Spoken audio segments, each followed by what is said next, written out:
Once upon a time, in the kingdom of Idanre, there lived a hard-working man named Amadi. Everyone in the village loved him because he was kind and generous. The mothers and maidens of the village admired him and hoped he would choose one of their daughters as his wife when he decides to marry. Every day, the maidens would visit his hut to bring him food, hoping he would notice how polite they were and maybe choose one of them as his bride. They would often fight over who could make him smile or impress him the most. But he saw all this and never gave anyone hope that he would marry any of them. Instead, he showed kindness to the villagers by sharing the crops he harvested with them, rather than selling them.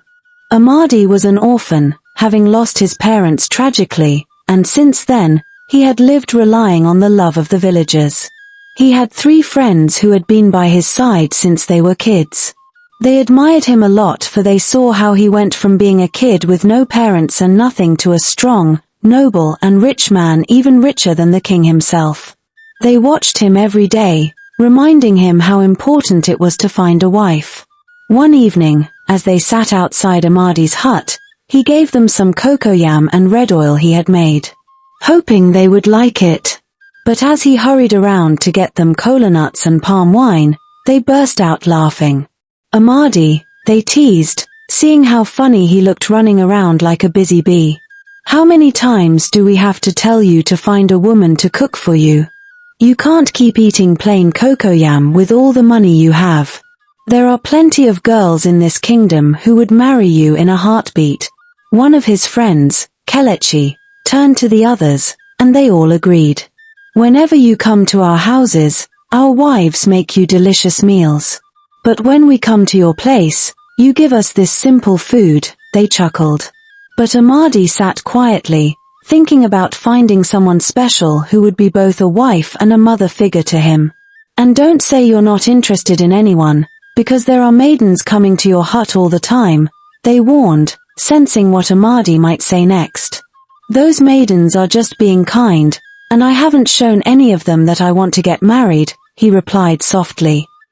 They chatted about different things in the village before Amadi went back into his hut.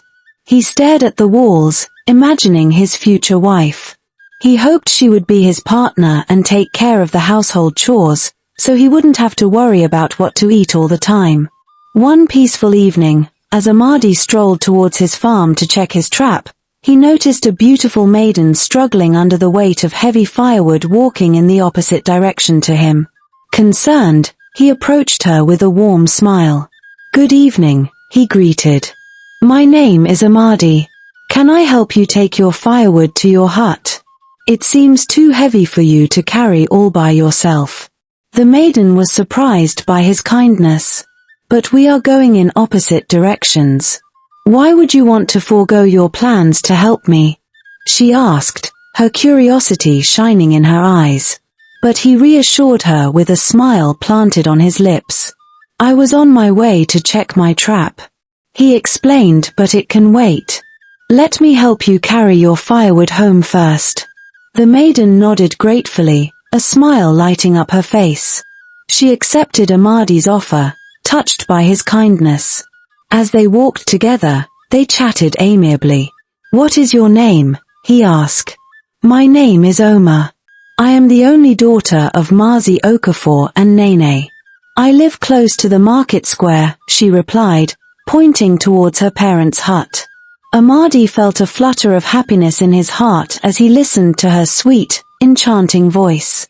When they arrived at Omar's parents' hut, her mother welcomed Amadi with joy, thanking him for bringing her daughter safely home. They offered him food and urged him to stay longer, but Amadi politely declined, explaining that he had other tasks to attend to before nightfall. As he bid them farewell and continued on his way, Omar watched him go with admiration in her eyes. She couldn't help but feel drawn to the kind-hearted man who had selflessly helped her. And Amadi, as he walked back towards his farm, couldn't shake the feeling of warmth and happiness that had enveloped him during his encounter with Omar. From that day on, Amadi found himself thinking more and more about Omar. Looking forward to the moments when their paths would cross again in the village, eager to see her smile and hear her laughter. And Omar too found herself eagerly anticipating their next meeting, feeling a sense of comfort and happiness whenever she thought of him. News of Amadi's visits to Omar's parents' hut, carrying firewood on his head, soon spread quickly throughout the village like wildfire. Some villagers dismissed it as mere gossip, saying, a man as wealthy and respected as Amadi wouldn't bother carrying a maiden's log of wood on his head. And even if he did, it must be out of kindness, not love, they reasoned, trying to calm their worried minds. But despite their reassurances, doubts lingered in their hearts. Amadi could never like a maiden like Omar. She knows nothing about village life or how to be a wife. She's only familiar with life inside her parents' hut. How could she ever be a suitable wife? The villagers wondered, their hearts breaking at the mere thought of such a union. However, in the days that followed, Amadi found himself increasingly drawn to Omar's mother's hut. He brought her gifts and beads, hoping to win her heart. And each time he visited, Omar welcomed him with joy, accepting his gifts graciously and serving him food from her mother's pot. As Amadi and Omar spent more time together, they found it increasingly difficult to suppress their growing feelings for each other. Finally, unable to contain his love any longer, Amadi approached Omar's parents with a marriage proposal, asking for their daughter's hand in marriage. To his delight, Omar's parents accepted his proposal with open arms. They were overjoyed to see their daughter wed a man of wealth and respect like Amadi. And Omar, her heart brimming with happiness, could hardly contain her excitement.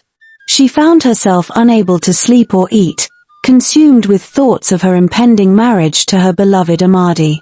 As the news of Amadi's intention to marry Omar spread and became verified as true, a wave of shock and disbelief swept through the village.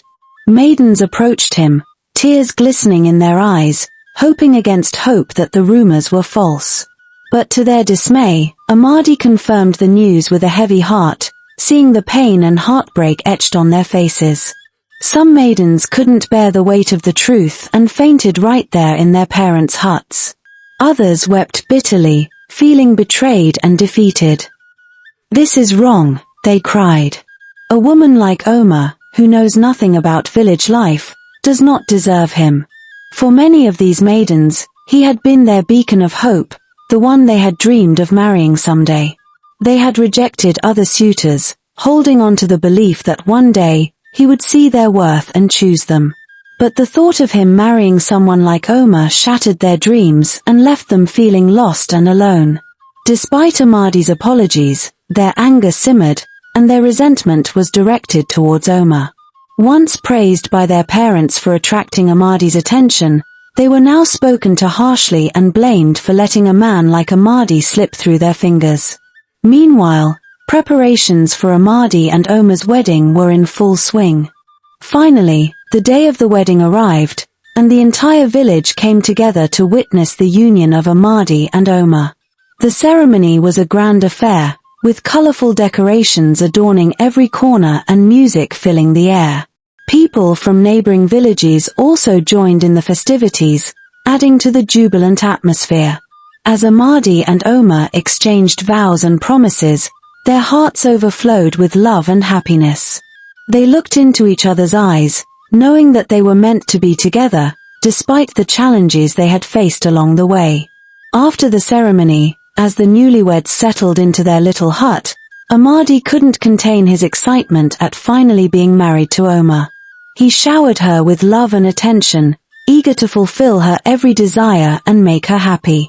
He spared no expense in pampering her, employing great artists from distant lands to paint her portraits, and he flattered her with exquisite gifts and beads. Omar was overwhelmed by his gestures of love and devotion, feeling like the luckiest woman in the world to have such a doting husband by her side. In the days that followed their wedding, Amadi and Omar seemed to be living happily together.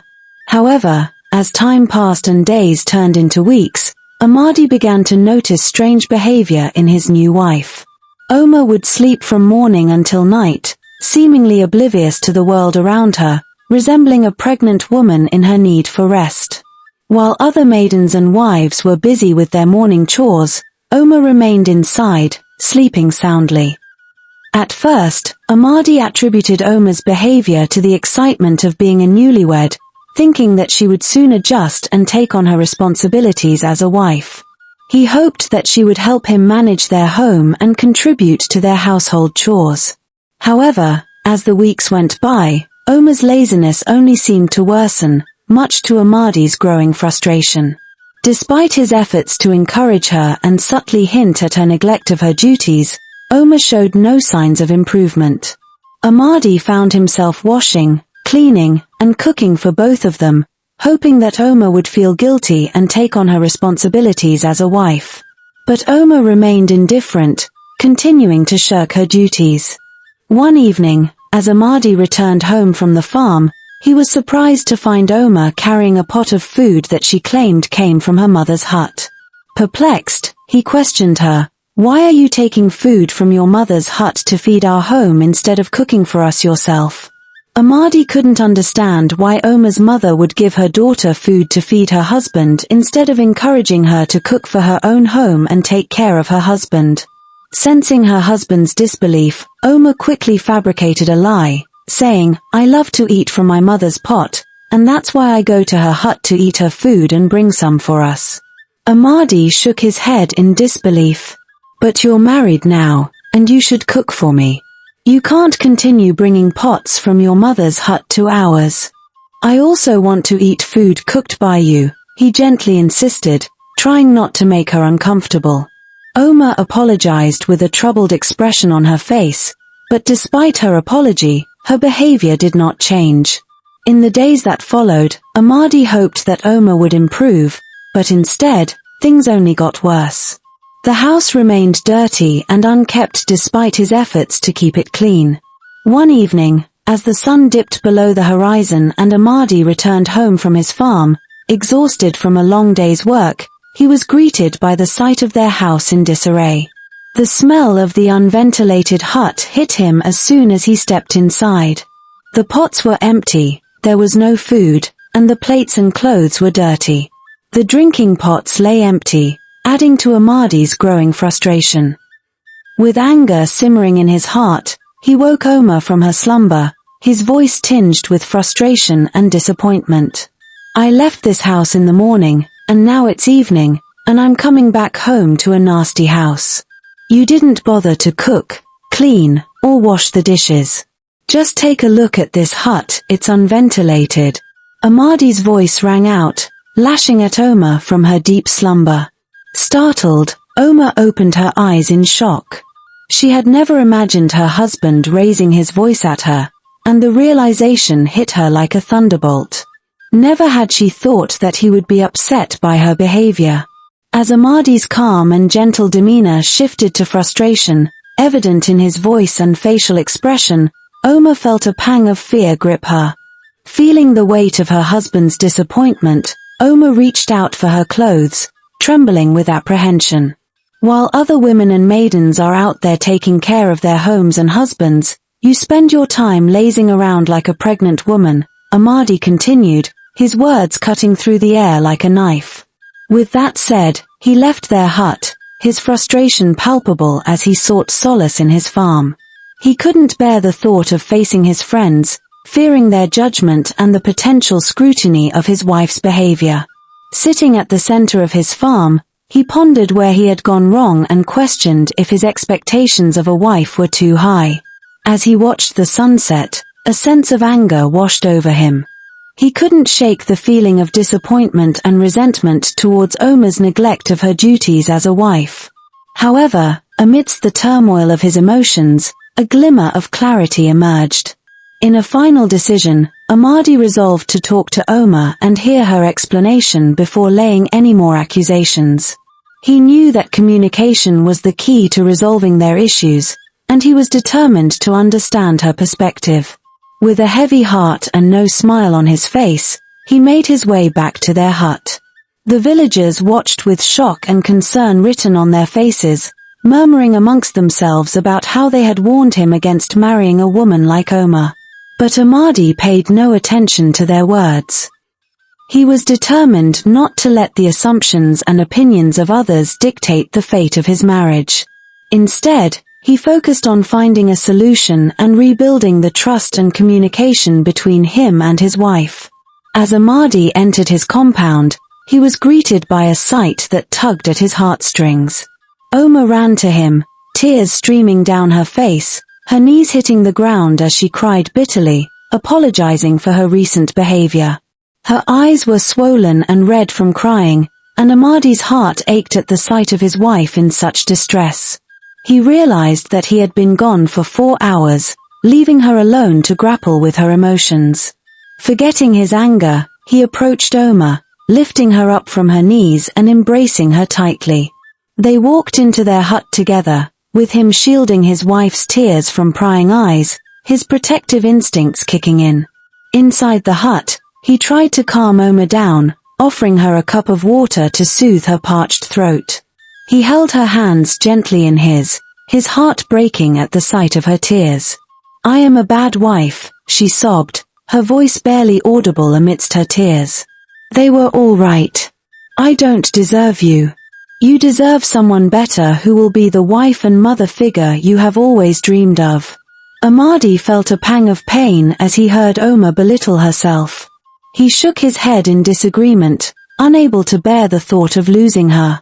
"You are not a bad wife, Omar," he reassured her, his voice tender. "You are a good woman, and I love you just the way you are." Omar's tears continued to flow as she confessed, "I don't know how to cook or do any household chores. My parents never taught me, and I never had an interest in learning. I'm sorry for failing and disappointing you."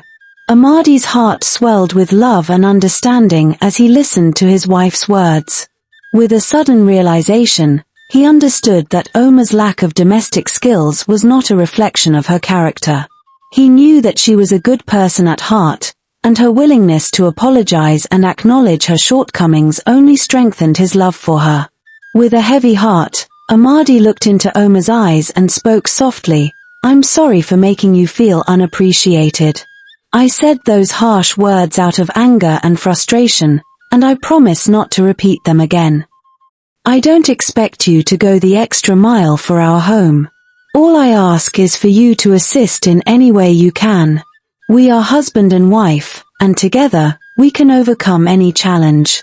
As Omar looked up at her husband, she felt a wave of gratitude wash over her. Despite her flaws and shortcomings, he loved her unconditionally, accepting her for who she was. With renewed determination, Omar vowed to do her best to support her husband and contribute to their household in any way she could. In the days that followed, he took it upon himself to teach his wife everything he knew about taking care of their home. From washing plates to sweeping the hut, Omar eagerly soaked in every lesson, determined to prove herself as a capable wife. However, her greatest challenge came in the kitchen, where she attempted to replicate her husband's skillfulness. Watching Amadi effortlessly roast cocoyam and plantain over the hot flame for their dinner filled Omar with both admiration and determination. She longed to cook for her husband, to provide him with meals made with love and care.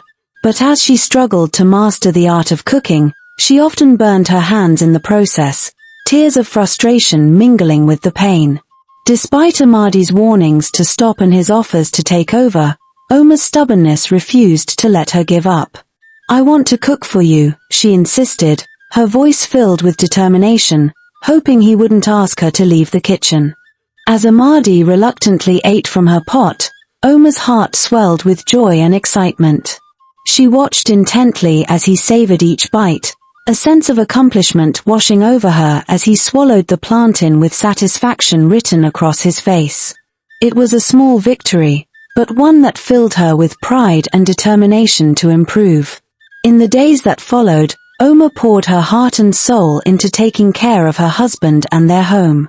She diligently tried to impress him with dishes from her mother's pot, hoping to win him over with flavors that reminded him of home. However, despite her efforts, Amadi remained distant and unresponsive, refusing to eat from her mother's pot and spending most of his time with friends at the beer parlor. Each evening, after Amadi returned from his farm, instead of coming home to his wife, he would disappear to his friend's place, indulging in food and drink until late into the night. Omar was left alone in their hut, feeling as though she didn't belong in her own home.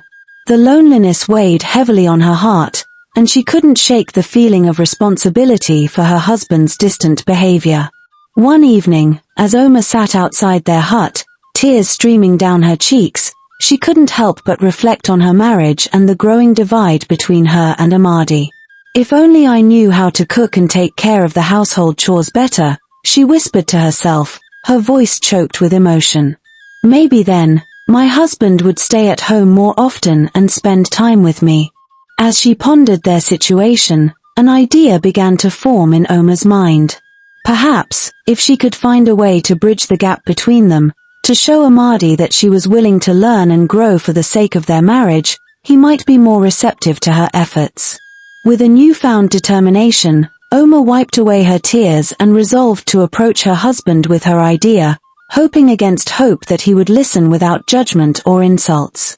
Early the next morning, before Amadi could slip out of their hut to tend to his daily tasks, his wife Omar intercepted him, her determination evident in the seriousness etched across her face.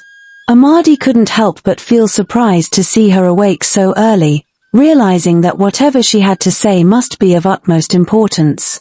"Sorry for stopping you," Omar began, her voice steady yet filled with conviction. "But I've been thinking about our marriage and our future." Amadi's heart clenched with a mixture of fear and anticipation as he listened to his wife's words. He braced himself for what was to come, unsure of where this conversation would lead. "These past few months have brought out the true essence of our relationship," Omar continued, her gaze unwavering as she spoke. "From your love and attention to my own laziness and neglect, I've come to understand the importance of certain aspects of marriage that I previously overlooked." Amadi felt a pang of guilt wash over him as he realized the impact of his actions on their relationship. He had been too preoccupied with his own pursuits, neglecting his duties as a husband and failing to see the strain it was placing on Omar. "My grandmother always used to say that the way to a man's heart is through his stomach," Omar admitted, her tone tinged with both sorrow. "And while I didn't fully grasp the meaning of her words until now, your recent behavior has made it painfully clear." Amadi's heart sank at the thought of Omar's distress and the possibility of their marriage crumbling before his eyes. He had never intended to cause her pain, yet his actions had inadvertently pushed her to this point. "I've decided to return to my parents' hut," Omar declared, her voice resolute as she laid bare her intentions. "I want to learn how to win your heart through the simple act of cooking and caring for our home. I want to be the source of joy and comfort for you, rather than watching you drown your sorrows in late nights and drunkenness." Her husband felt a lump form in his throat as he struggled to find the words to express his inner turmoil. He wanted nothing more than to reach out and stop her from leaving, to apologize for his shortcomings and promise to do better. But he knew deep down that Omar needed to express herself, to find her own path toward healing and reconciliation. "You don't need to find a way into my heart, Omar," Amadi interjected, his voice tinged with both regret and longing. "It has always belonged to you, and it always will. I will do whatever it takes to make things right between us, to be the husband you deserve." But Omar shook her head, her determination unwavering.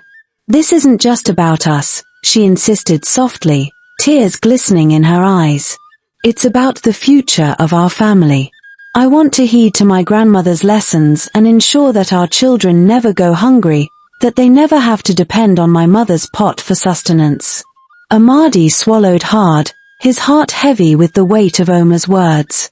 He knew that he couldn't stand in the way of her journey toward self-discovery, even if it meant facing his own demons and making amends for his mistakes. "Is this what you truly want?" he asked, his voice barely above a whisper, afraid of what her answer might entail. "This is what our marriage needs," Omar replied sadly, her tears now flowing freely. "And it's what I need to do for both of us. From that moment on, Amadi vowed to cherish Omar like never before, to make up for lost time and mend the rift that had formed between them. He regretted his past actions deeply, but he also felt a renewed sense of hope for their future together. As Omar prepared to embark on her journey of self-discovery, Amadi promised to wait patiently for her return, his eyes filled with unwavering love and devotion. Together, they would face whatever challenges lay ahead, united in their commitment to each other and their shared dreams for the future. The following morning dawned with a sense of anticipation as Amadi accompanied Omar to her parents' hut, a silent acknowledgement of her decision to embark on this journey of self-discovery. As they approached her childhood home, worry etched on their faces, Omar's parents greeted them with a mixture of fear and concern, their hearts heavy with apprehension. "Why have you brought our daughter back with her belongings?" Omar's mother asked, her voice tinged with worry as she surveyed the scene before her. But Amadi's smile was warm and reassuring as he took a seat next to Omar's parents, his demeanor calm and composed despite the tension in the air. With a gentle tone, he began to explain Omar's decision to return home to learn the art of being a wife, his words carrying a sense of understanding and acceptance. Omar's parents listened intently as Amadi recounted the events that had led to this moment, his unwavering support for Omar evident in every word he spoke. They couldn't help but feel a sense of relief wash over them as they realized that their daughter was married to a man of integrity and compassion, someone who valued her for more than just her culinary skills. "We apologize for giving you our daughter without fully preparing her for the responsibilities of marriage," Omar's father said, his voice filled with remorse. But Amadi waved off their concerns with a dismissive gesture, his gaze fixed firmly on Omar with a look of love and affection. "Omar is a wonderful woman," he insisted, his words carrying the weight of sincerity. "And I am not willing to lose her over something as trivial as cooking skills. She is a good wife, respectful and caring." Omar's heart swelled with pride as she listened to her husband defend her honor, his words serving as a reminder of the love they shared despite the challenges they faced. She couldn't help but feel grateful for having a husband who saw her worth beyond the confines of societal expectations. As the conversation drew to a close, Amadi reassured Omar's parents that there was no need to rush her into learning, urging them to allow her to progress at her own pace. With a promise to return in 3 months' time to fetch his wife, he bid them farewell with a sense of determination in his eyes. Standing in front of her parents' hut, Omar watched as her husband departed, a swell of joy and gratitude rising within her heart. She knew that she was blessed to have a husband like Amadi, someone who stood by her side through thick and thin, accepting her for who she was and encouraging her to pursue her dreams.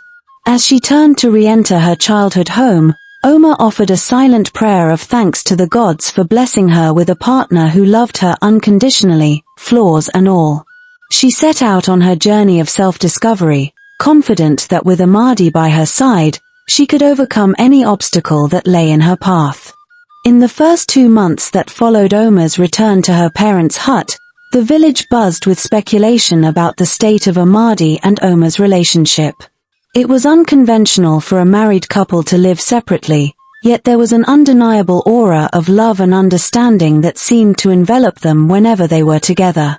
Despite residing in different huts, their bond remained unshakable, leaving the villagers at a loss for words.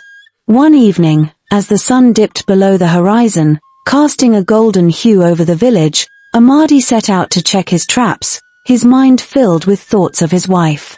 As he walked along the familiar path, he spotted his wife approaching from the opposite direction, with a calabash of water balanced gracefully on her head. A fond smile tugged at his lips as he recalled their first encounter, the memory still fresh in his mind after all this time. Omar too couldn't help but reminisce about their initial meeting as she watched Amadi draw nearer.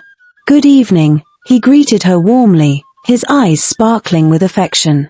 "My name is Amadi. Can I help you carry your calabash of water? It looks heavy for you to carry alone." Omar's heart swelled with love at his offer. "We are both heading in opposite directions," she replied with a chuckle. "And why would you offer to help a total stranger?" Omar requested. "I was on my way to check my trap as well," her husband explained, his laughter dancing in the air. "But I suppose it can wait if I must assist my wife in carrying her calabash of water home." With a gentle gesture, Amadi lifted the calabash from Omar's head to his own, their laughter mingling with the soft rustle of the evening breeze as they made their way back to her parents' hut. The villagers watched in awe as Amadi, known for his strength and independence, now walked with a calabash of water perched atop his head, a symbol of his unwavering devotion to his wife. Some whispered among themselves, admiring Amadi's willingness to embrace such gestures of love and affection, while others shook their heads in disapproval, unable to comprehend the depth of his commitment. But Amadi paid no heed to their murmurs, his focus solely on the woman by his side, whose presence filled his heart with joy. As they reached Omar's parents' hut, Amadi gently placed the calabash in her mother's kitchen, a silent offering of gratitude for allowing him to share in their daughter's journey of self-discovery. Taking a seat beside Omar, he listened attentively as she regaled him with tales of her daily chores and newfound culinary skills. With a sparkle in her eyes, Omar presented Amadi with a plate of abacha, a dish she had learned to prepare with love and care. Her husband's face lit up with delight as he savored each bite, his taste buds tingling with the flavors of home-cooked food prepared by his beloved wife. Filled with gratitude and appreciation, Amadi thanked Omar for the warmth and love she had brought into their home, his heart overflowing with happiness at the thought of sharing his life with such a remarkable woman. As the days passed, Omar's father observed with pride as his daughter embraced her newfound role with grace and determination. Rising before dawn, she tended to their hut and kindled the fire, each task performed with a sense of purpose and dedication that spoke volumes about her maturity and commitment. With each meal she prepared, her father marveled at her skill and dedication, realizing with a pang of regret that he had underestimated the depth of her capabilities. He offered silent thanks to the gods for blessing their family with a son-in-law like Amadi, who had recognized Omar's potential and encouraged her to flourish. True to his word, Amadi returned after 3 months to fetch his wife, his heart brimming with excitement at the prospect of reuniting with her. Nene, Omar's mother, watched with joy as the couple's happiness radiated from them, her heart swelling with pride at the realization that she had raised a daughter capable of being a loving and devoted wife. As Amadi and Omar settled back into their hut, their bond grew stronger with each passing day. Omar took it upon herself to attend to her wifely duties with renewed vigor, easing Amadi's burdens and frustrations. He departed for his daily tasks with a packed lunch lovingly prepared by his wife, returning to a clean and welcoming home filled with the aroma of delicious food. Never did he stay away from their home without coming for breakfast, lunch, and dinner. And as his wife saw him constantly around their home, her heart beat with joy and happiness, for she had finally have him to their home instead of drinking and eating out in the village. Her husband became very responsible as he took out his time to care for her and their home, paying attention to all her needs and worries. He enjoyed his evenings with his beloved wife, sharing thoughts of their future together. Their hut became a sanctuary, a place of solace and comfort where Amadi found respite from the demands of the outside world. He delighted in his wife's culinary creations, marveling at how her dishes seemed to improve with each passing day. Amadi's friends, drawn by the allure of Omar's cooking, became frequent visitors, eagerly anticipating the opportunity to savor her delicious meals. In the midst of their happiness, Omar shared the joyous news of her pregnancy with Amadi, who was overjoyed at the prospect of starting a family of their own. For Amadi, the impending arrival of their child brought a sense of fulfillment and purpose, filling him with a newfound sense of responsibility and devotion. As Omar's pregnancy progressed, Amadi found himself increasingly at home, eager to support his wife in any way he could. He embraced his role as a caretaker with enthusiasm, assisting Omar with the household chores and tenderly caressing her growing belly with a mixture of excitement and awe. When the time finally came, Omar gave birth to a beautiful baby girl whom they named Ngozi, a symbol of the blessings that had graced their lives. As they held their newborn daughter in their arms, Amadi and Omar were filled with a profound sense of gratitude and love, their hearts overflowing with joy. In the weeks that followed, Omar continued to excel in her role as a wife and mother, her love and devotion enriching their home and family. Amadi watched with pride as his wife nurtured their daughter with care and tenderness, marveling at her innate ability to soothe their baby's cries and anticipate her needs. One day, as Omar harvested vegetables from their small farm behind their hut, she decided to share her bounty with her mother. As they sat together, enjoying the warmth of the setting sun, Nene imparted words of wisdom to her daughter, sharing her insights on how to be a good wife and keep their family happy. As they laughed and talked beneath the fading light of the day, mother and daughter came to a simple yet profound realization: the way to a man's heart truly was through his stomach. And as they shared in this understanding, their bond grew even stronger, anchored by a love that transcended generations. The moral lesson of the story is that true love and a successful marriage are built on mutual understanding, patience, and a willingness to grow together. It highlights the importance of accepting each other's imperfections and working as a team to overcome challenges. Communication, empathy, and support are crucial in strengthening a relationship,